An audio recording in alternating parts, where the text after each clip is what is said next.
And we've seen in 2016 Brexit, the election of Donald Trump, the rise of other right-wing parties in other countries. What would you say mainstream economics has missed in the past couple of decades that surprised everybody so much about those events? Well, I think some of those political shocks, if I can call them that, have come about because more and more people feel as if the economic status quo doesn't work for them.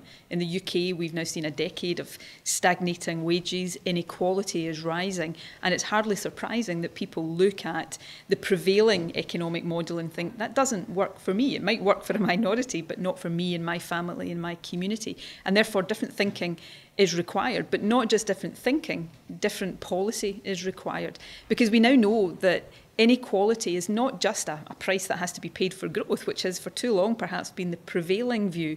Inequality is not just morally wrong, it actually holds back economies and economic growth. And we now have a wealth of evidence that backs that up. So it was a question that was being posed at a major conference in Glasgow yesterday, hosted by the Scottish Government. How do we turn that knowledge into a different way of doing economics that benefits the majority across our countries?